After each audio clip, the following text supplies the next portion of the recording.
BIPOC, or Black, Indigenous, and People of Color, parents who consider the traditional school system to be replicating social injustices are beginning to make the choice to educate their children outside of that system. These are parents that are allowing their children to take ownership of their own learning.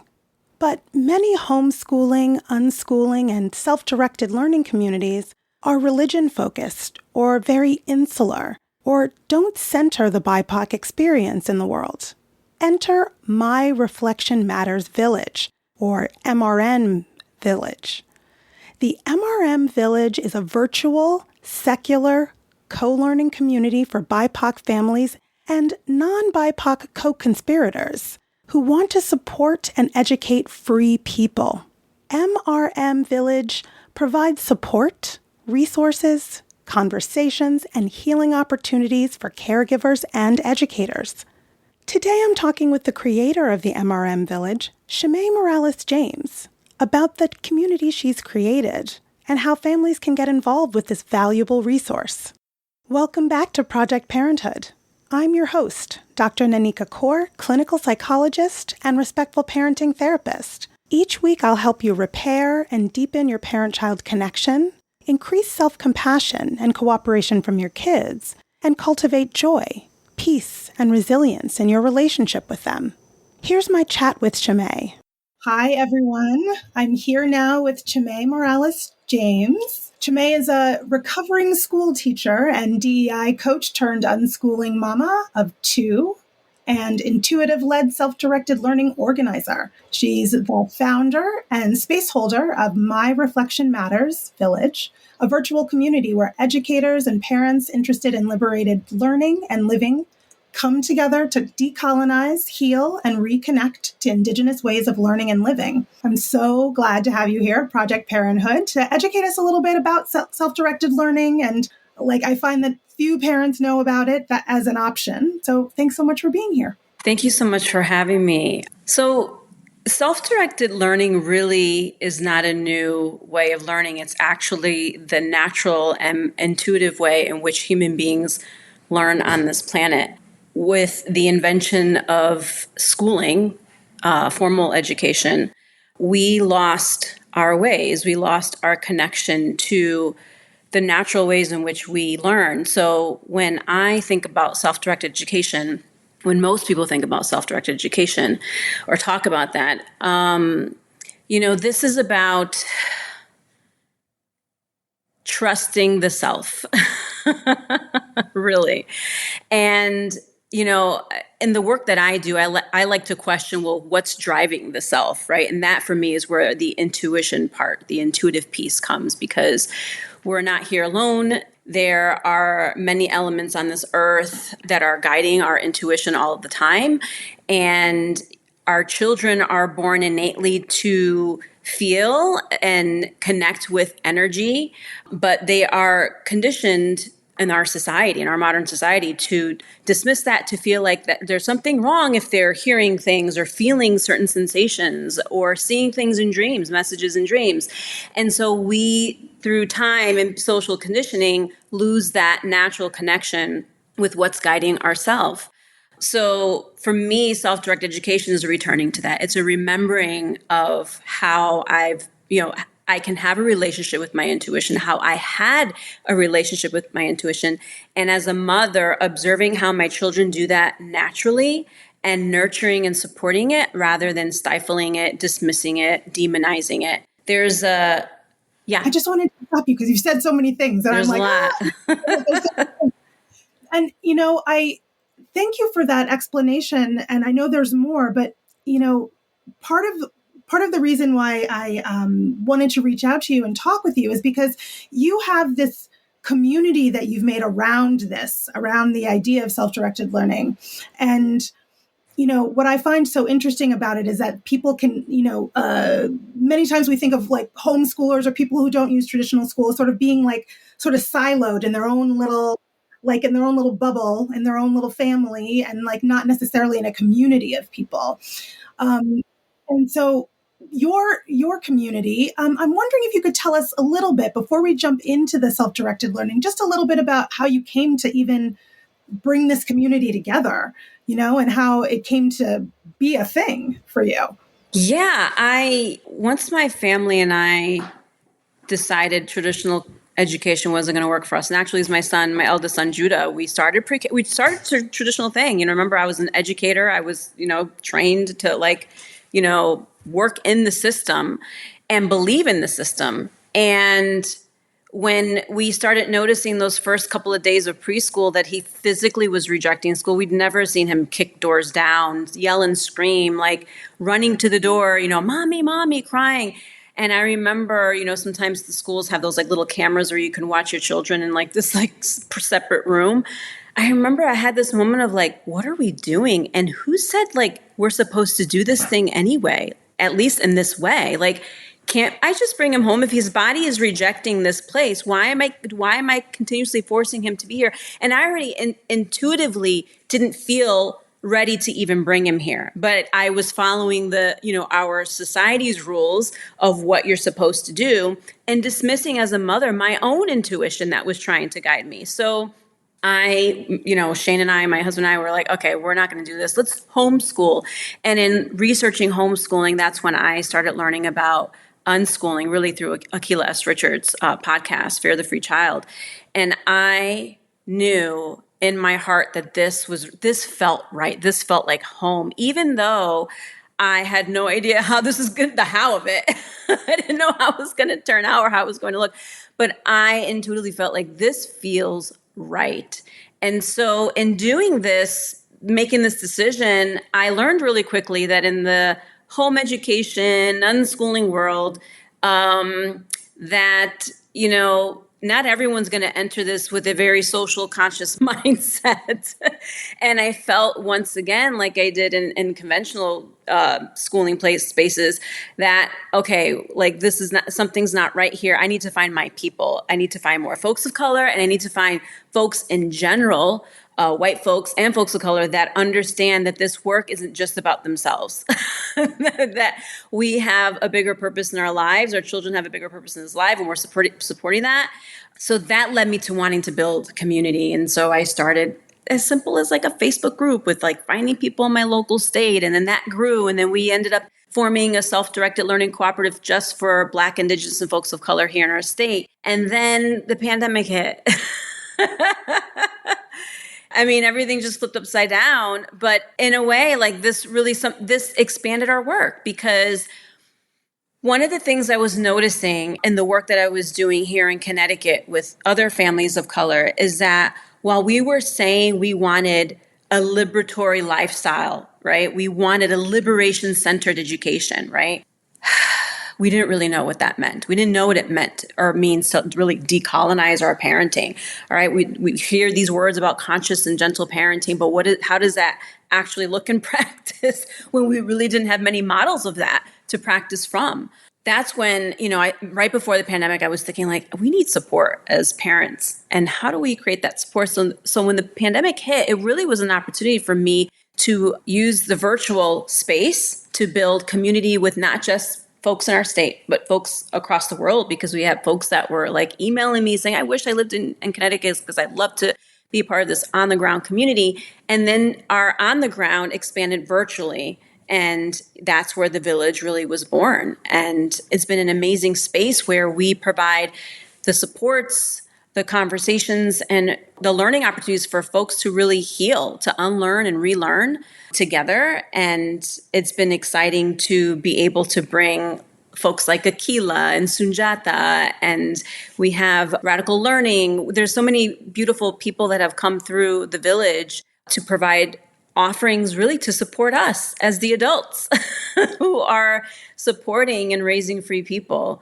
So that's sort of how the journey has happened. I wondered if we could just go back one step and talk a little bit more about what you were saying about not listening to your own intuition, right? How the ways in which conventional schooling practices can stifle children's like natural inclination to learn. Like, I don't know if my audience is familiar with Peter Gray or, that kind of thing, but like that to me, it really speaks to me. And so I wonder if you could tell our audience just a little bit about that kind of concept. Yeah, so folks like Peter Gray, and if you've read any of your audience members have read any of Peter Gray's articles or books, you'll notice that in Peter Gray's own writings and research, that a lot of what he describes in his observing children in many different settings is that the way children naturally learn, it's indigenous, right? So it is, I think about, there's two key ways in which people really learn effectively. And there's current, academic research to support all of this now, but our ancestors knew this without having to even, intellectualize it. And that is, we learn by watching, right? We learn by being in community with our elders, with other folks of different ages, right? And backgrounds. If I'm interested in fishing, I go hang out with the folks that fish. If I'm interested in building, I'm hanging out with the people who are building things. If I'm interested in cooking, I'm in the kitchen, right? Like that, and I get messy and I get burned and I get cut, and because the learning process is naturally messy. You're talking about observational learning, but also that experience piece, like that sort of muscle memory of doing a thing. We force kids, school, there's a lot of rote memorization, right? Because they're not doing. They're reading a lot about the doing, but they're not actually doing the doing, right? And so when you're not doing it, you're right, it's your body's not remembering. There is this beautiful dance between your body, your intuition, and then the actual thing that you're physically doing. And when you do that dance, you don't have to do all this hardcore memorization all the time, because now it becomes part of your DNA. It becomes a part of your spirit and who you are. So you don't have to force it out. It just comes out naturally. So there's that piece. We learn by actually doing things and watching people and practicing with them, right? And then the other piece is that we learn through storytelling, right? Everyone loves a good story. I don't care how old you are, right? I don't know a person that doesn't connect with stories, right? We all connect with stories. We know that our ancestors spent lots of time, around a fire, sharing stories. We passed down history. We passed down traditions. We passed down recipes through the art of oral storytelling. And so now through modernization, storytelling now happens in many various forms, right? It's not just orally. We can watch a YouTube video. We can listen to a podcast, right? There's books and magazines. So there's many forms in which stories now we can share and we can listen. But oftentimes I find in conventional schooling, we tend to favor things that are written. The written word is a sacred thing. And I'm not saying there's not anything wrong with the written word, but that's not the only way in which people learn. And we need to be honest about, and also honest, but about how kids learn, but also like not demonize or make kids feel bad if the way they naturally learn is through listening or watching versus having to read everything, right? I'm not saying don't teach your kids how to read, but if there are other ways in which they are getting information and practicing things that work better for them, then you have to be able to be flexible around that and find the ways and kind of match your kids to the things that work for them. Yeah, I'm hearing you say the word flexible, and I'm thinking like conventional school is like anything but flexible. Flexible. Yeah. It's one way and that's it. You're not going to get that. Yeah. It's like everyone is going to learn exactly the same thing at exactly the same time in exactly the same way, regardless of how you learn, right? Or what you want to learn about, right? And that to me, is really something that interests me about self-directed learning. The idea that you could like trust a child or trust a person to, know what's good for them or know what they want to be interested in. And maybe not every kid wants to get from point A to point B exactly on this road.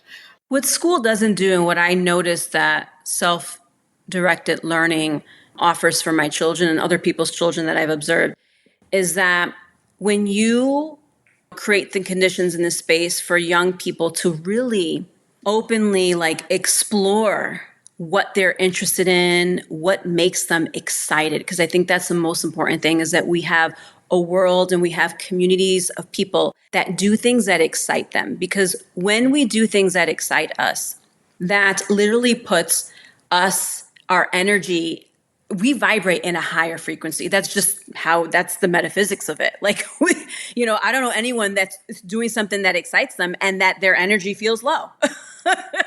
Right? And you could feel that. You could see that when someone's think about an artisan who's, whittling with some wood, is building something really beautiful, and how they kind of get lost in the work that they do. That's when, you have found the thing that excites you, that you can, like, time is lost.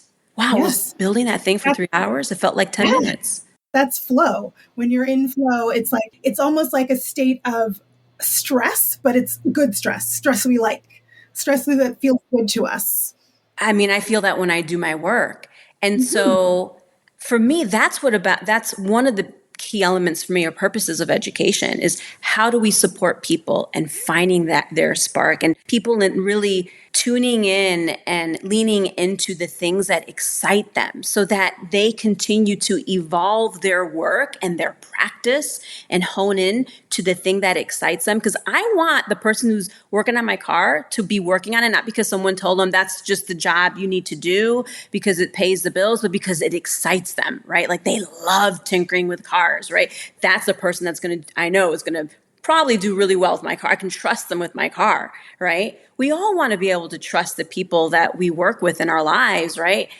I want kids to feel excited about what they do, and schools don't give the space for children to do that. They tell you what you're supposed to do, and then they tell you when it's time to be done and move on. I mean, there's some things I know when I was in school that put me in the art room. I loved the art space. I could be there for hours. But I wasn't given that freedom to do that. And I think I wonder, had I had the freedom to spend most of my time in the art room, what kinds of things would I have been built? What kinds of skills would I have developed? What other, interests might have developed from that if I was given that space? And I feel like that is the thing that kids are missing when they are in school. They miss the opportunity to really dive into the things that excite them and to see where that leads them in their self-directed learning life. I mean, I really agree with what you're saying. And as you're talking, I'm realizing, so many kids don't actually get to do that until they're 18, or if they do, right? If they do. It's like, what do I want to do? What do I want to be? Like, not everybody knows what they want to be at 5 years old. You know what I mean? And that what you're talking about in the art room, the idea that you could spend extra time there, and as you're saying, who knows what that might have led you to? Who knows what that could have sparked inside of you and what that would have grown to be over time, right? And a lot of people don't get to experience, the exploration of themselves and what they're interested in until they're adults. I mean, I have, full-grown adults in my practice who are, I've been doing this job for 20 years. Like, maybe it isn't what I want to do. Maybe this isn't my calling. Maybe this isn't my thing. Like, I just did this because this is what my parents told me to do. Like, my parents said, you're going to be a lawyer. You're going to be a doctor. This is what you're doing. And it's like, well, I will do the thing. And now it's like, wait, but I'm like living someone else's thing. I'm not necessarily living my thing, and now I have to figure out what my thing is, and I really, that's another thing that really draws me. And, one of the things that you mentioned earlier, you were talking about that term decolonize, right? Decolonizing our parenting. And that is like a kind of like abstract kind of thing for a lot of people. We're, obviously since 2020, when the racial reckoning happened, really reckoned with it. When that was all going on, everyone's talking decolonize your mind, decolonize your parenting, decolonize, fill in the blank, right? And like, what does that really mean? What does that really mean when we're talking about parenting specifically and learning? When I think about colonization, I mean, the next word I think about is oppression, right? Colonization is a form and a practice of oppression, of oppressing people.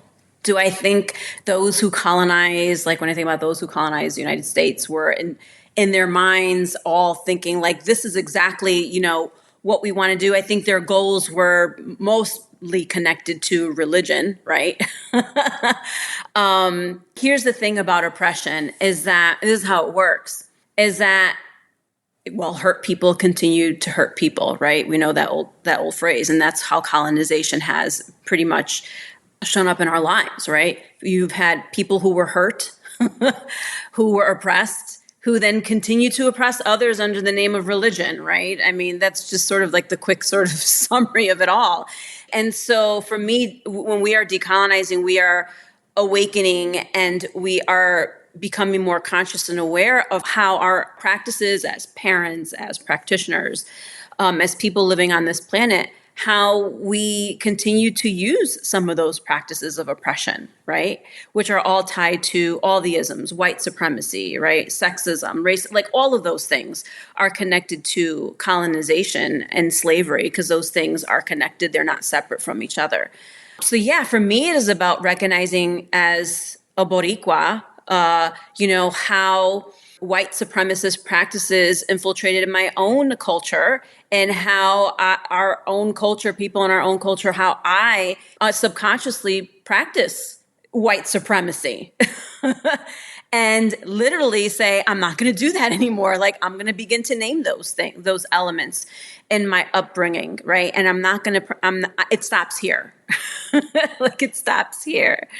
So yeah, and for me, that's not separate from, our unschooling or our self-directed learning journey. Like for me, that has to happen as we are raising free people and as we are, questioning a system of schooling. You have to question all the things, right? You can't just question one thing and decide, I'm not going to question that and that, but I'll question this, right? That's just not how it works. It's going to be hard and you're going to grieve. Like there are going to be practices that you will grieve because you were conditioned to be attached to these practices, right or wrong. That's been the social conditioning. And so, yeah, I mean, it ain't easy, but who said parenting is? And it's both hard and the most beautiful and rewarding journey. I'm a different human being because of these two spirits that came into my life, right? Mm-hmm. I'm a better person because of these two beautiful children in my life. So I always, tell parents or new parents, like lean into all of it. Just lean into all of that messiness because you will be thanking your children at the end of this. And what have you seen? Like if you think about your children and the ages that they are, what do you think is different your children at the ages they are than you were when you were their same age? Shane and I talk a lot about this. One of the things that I love and I appreciate about my kids is they don't have a fear of talking to adults. They're naturally more introverted kids. So just, they're not as much of a social bug as their mom is. So, however, they aren't afraid to speak their mind. No filters, right? Like, and for me as a kid, I learned very early on that I had to have a filter because not everyone's going to appreciate my honesty, right? Or the way in which my honesty rolls off my tongue as a young person who's still learning words and learning how to talk and interact with people, right? Without being shamed. And so when you remove that shaming practice, right, it allows kids to really to freely say what's on their mind, to not be afraid to say no to an adult, to tell an adult about themselves, those things. I know that there are parents, perhaps in my own family and in my friend circle, that kind of cringe, because in their minds they're thinking a lot of what I thought as a young person, ooh, I can't say that to my parent, And so, yeah, I'd much rather have my children be messy with their honesty and who they are and how they feel, and we can talk about that openly together, than to have a kid who's afraid to tell me what's on their mind, to feel guilty, to feel embarrassed, to feel all sorts of these negative things, and then they don't say what they need to say. So that's a big difference.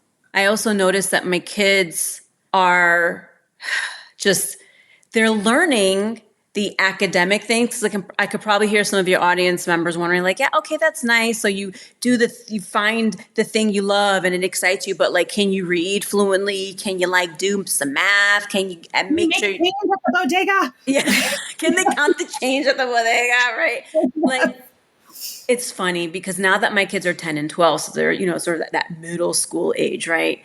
I remember when they were much younger and I started this journey feeling all of that anxiety and fear, especially at school, as a former like reading teacher, school teacher. I remember thinking like, oh my God, like if we're not going to use curriculum and life is our curriculum, we learn through doing, are they really going to learn these things? And a lot of veteran unschoolers would always say, relax, trust me. My kid, they didn't really start reading or writing until maybe 11, 12, 10. And then once they did, they just... It's one thing to read that.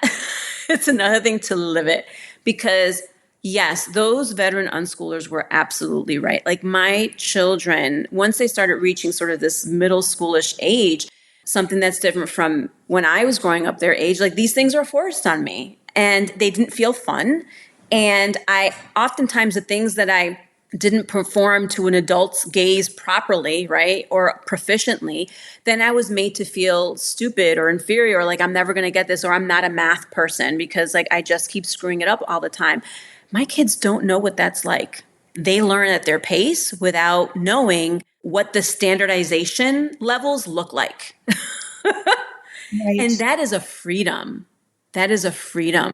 Huge freedom that you don't have to be somewhere at the time someone says you have to be there. You're there when you feel you need to be. Yeah.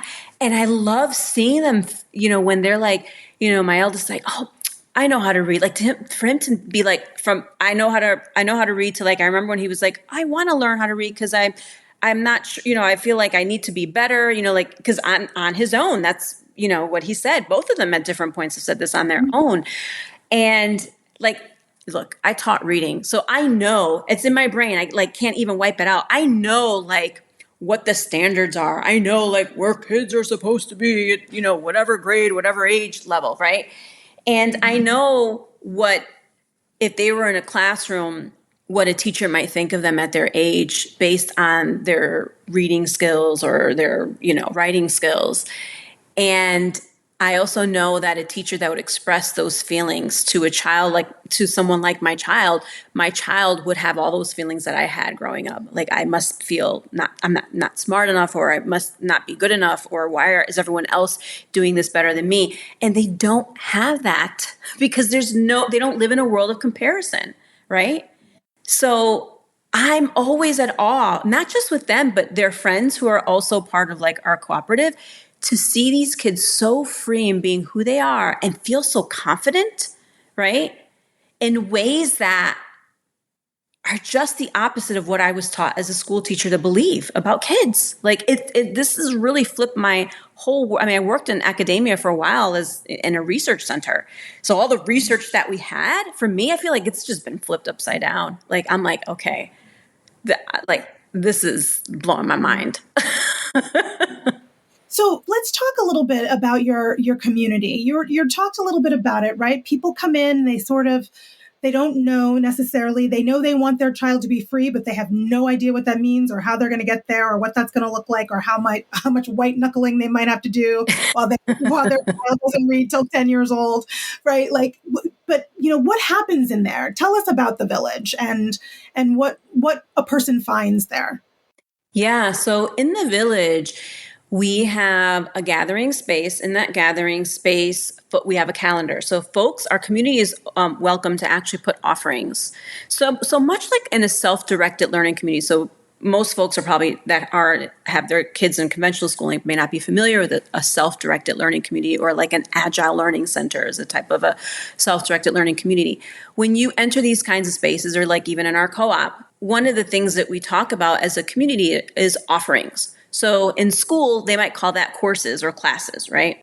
But the courses and classes are put on to kids, right? Maybe as they get a little older, they might have some options as to which ones they could pick, but still the designing of them was built by adults, right? Kids had no say in the formulation of what what courses and options they would have. So we have offerings, and offerings can be thought up in advance, right? There could be some planning, and an offering could be in the moment. It could be like, I want to put an offering because I'm feeling called to like maybe have a conversation about this, or I'm feeling called to make this thing. Who wants to make it with me? So again, there's this intuitive piece to it too that you can't plan. You just kind of feel your way through it. And so much like in a self-directed physical learning community, our virtual community functions in that way. We have many offerings. I offer live conversations every month with other leaders in the liberation, education, and learning movement, parenting movement. We also have folks who provide live or pre-recorded courses and workshops in our community. So like, for example, this month we have Leslie Priscilla from Latinx Parenting. Her and Fernando are doing Liberating Our Lineages workshop here. It's pre-recorded. Folks can access a lot of these courses from our partners on their own websites, but they would have to pay a fee. Through our community, they don't have to pay, or they can choose to pay what they want through our Patreon. So we are our business model, because we're not a nonprofit, we do have a fiscal sponsor, so it allows us to, get some grant money.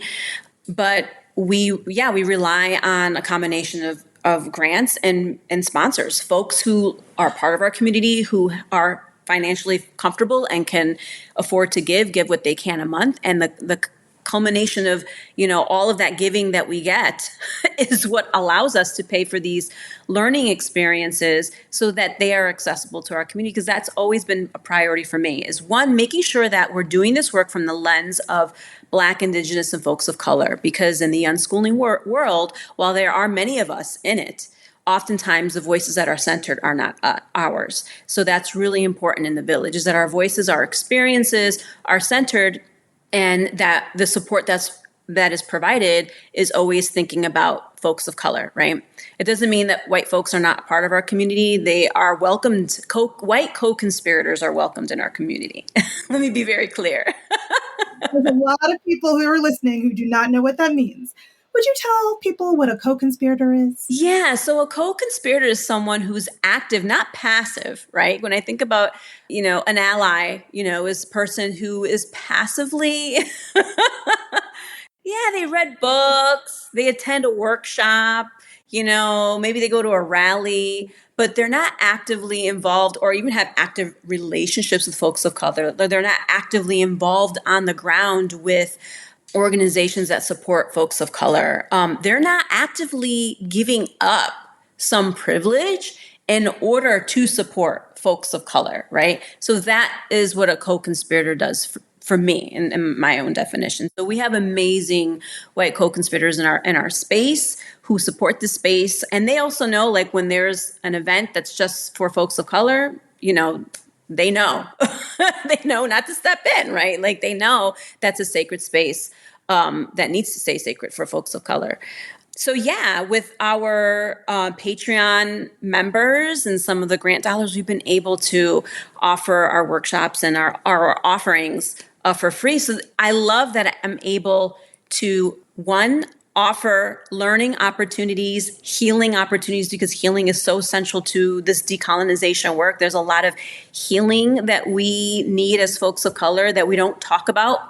Our ancestors experienced slavery, colonization, oppression, and there was no worldwide healing therapy for us and our ancestors.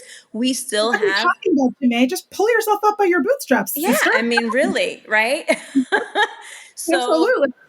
For me, that's why healing needs to be so central to this work. You can't just say, like, there's a checklist of, like, doing self-directed learning or self-directed education without addressing some of our own trauma, without really being intentional. Like, what are the parts of me and my own lineage that needs healing and some reckoning for me to be able to move forward and really fully adopt a self-directed life? So all of that brings me joy to be able to, build these relationships with our partners and be able to bring them in together with our villagers, for them to do this work together and to hear, like, just the amazing things that people are doing on the ground, starting their own, ALCs or self-directed learning communities, folks that are, like, saying, like, I'm finding the spark in myself, right? Never even my own kid, like, I'm finding my own spark in the thing that excites me, right? That's what this community is about. And accessibility had to be, I mean, that for me, there was no question to it. Like, it needs to be accessible to folks. A lot of folks of color that are unschooling, I mean, it's a mixed group of folks, but it's like in our co-op, most of our families everyone's working. Most of us are working. Right.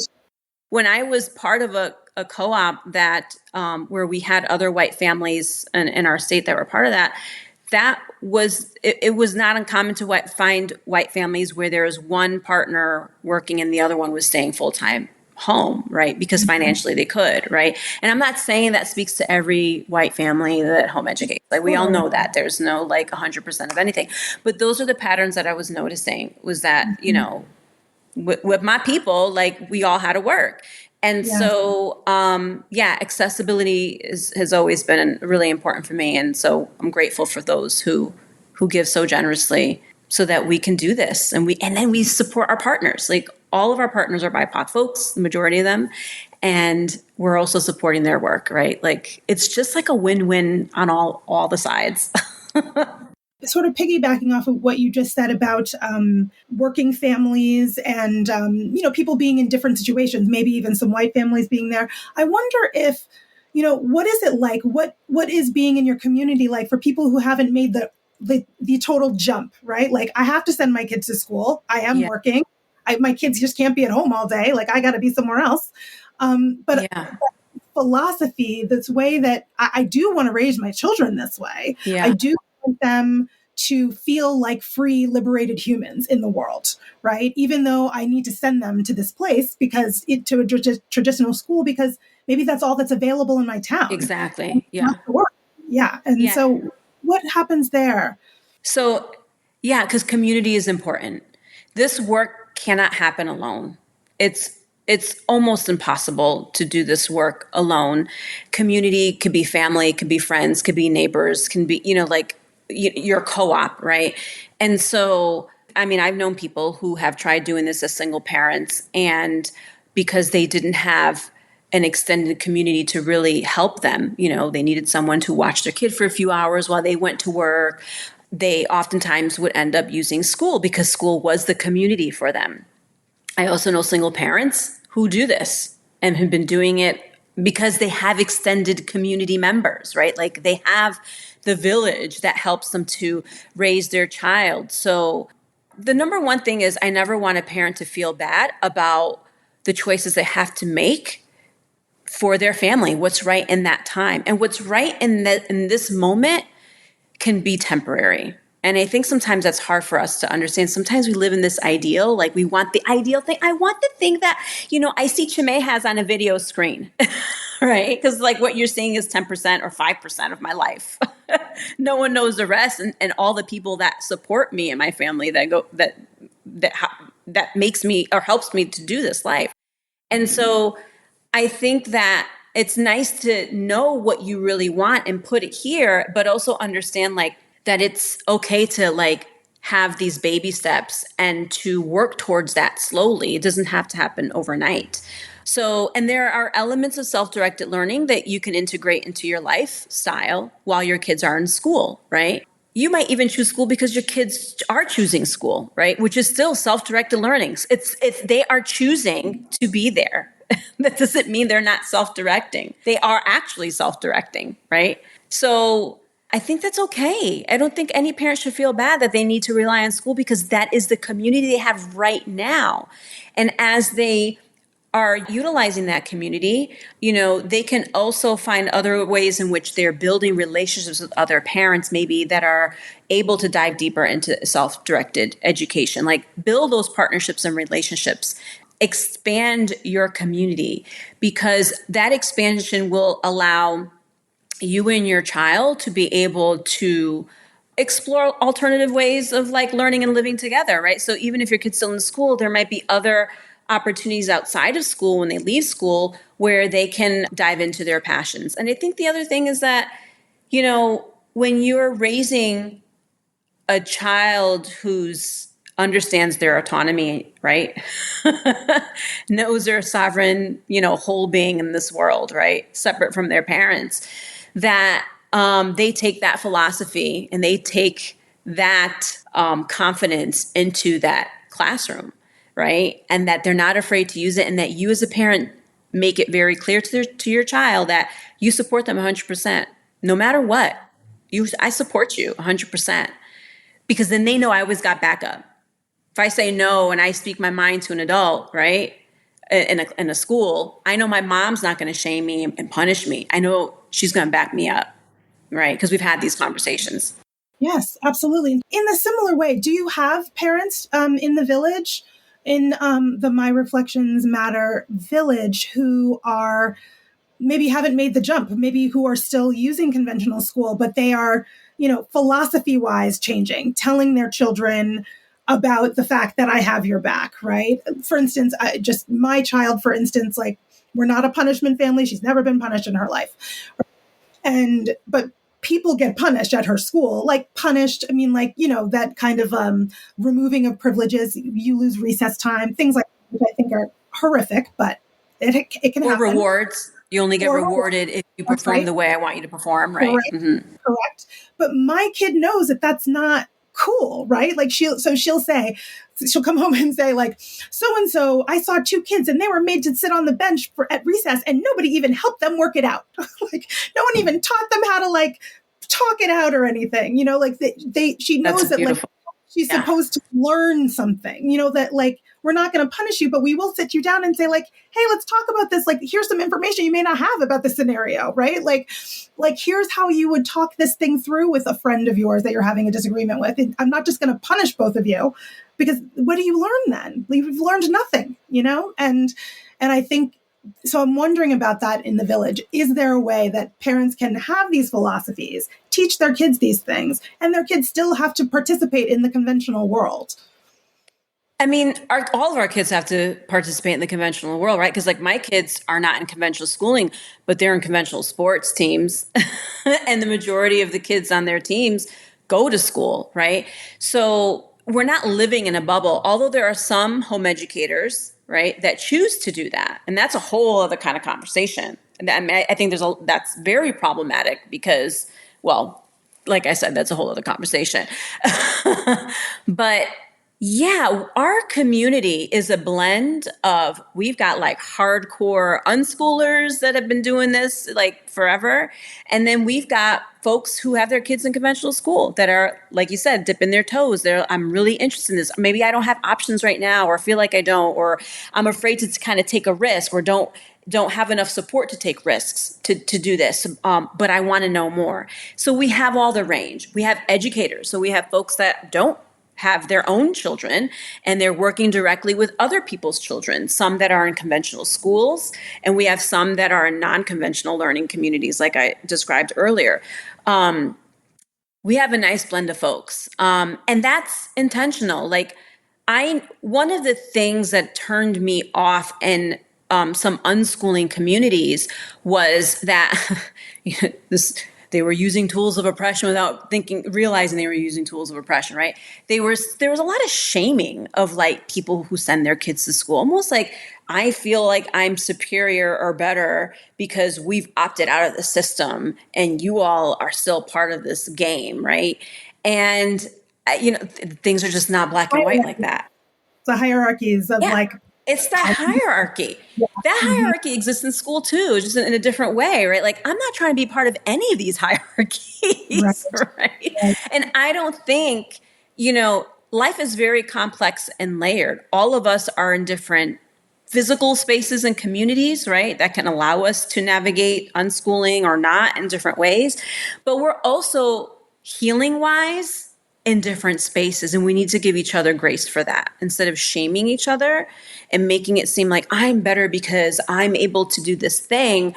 We need to have compassion and really serve more as a support for folks who are curious rather than making them feel bad about that. So for me, that was always been important in the village, that we are not a place that shames anyone because, they send their kids to school or their kids choose to go to school. In fact, we have a meetup tonight. Dominique, one of our long-term villagers, we're hosting, we do monthly meetups to support just our BIPOC caregivers that are navigating the self-directed learning life. And so we have Dominique's kids are in school. Mine aren't, right? So there you go. It's a mix of people. And it sounds like you're on board with the mission. You're welcome, it sounds like. If you're on board and look, the current system we know is designed to produce the kind of outcomes, the inequitable outcomes we see, it's designed to do that. That's not by mistake, it's by design. I get it, I understand it. We all agree on that. We all agree that we all want something different, right? And we want something that honors our children in their full being, not coerces or punishes them or makes them feel like they have no choice in their life, right? So they don't really learn to use their voice or learn that their voice matters in some spaces. Yeah, I love that. I feel like that's a great place to sort of wrap up that, the magic is within us, right? Like, I feel like it's like the Dorothy's and the slippers, like you have the ability to go home all the time. So, thanks so much, Chemay, for being here and having this chat with me. We ran long and that's okay. I wanted to have all of this. I wanted to, just like you're saying, I want more people to know, and I'm so glad that you were able to be here and give us a little taste. That's all for today's episode of Project Parenthood.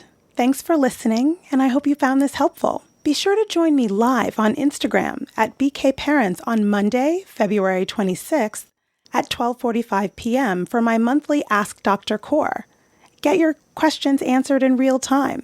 If you have a question for me about parent-child relationships, respectful parenting tips, and or parental mental health that you'd like me to cover in a future episode, shoot me an email at parenthood@quickanddirtytips.com.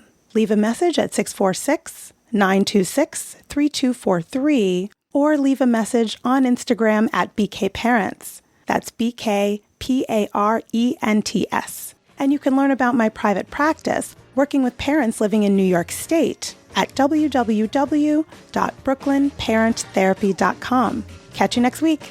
Project Parenthood is a Quick and Dirty Tips podcast. It's audio engineered by Dan Firebend.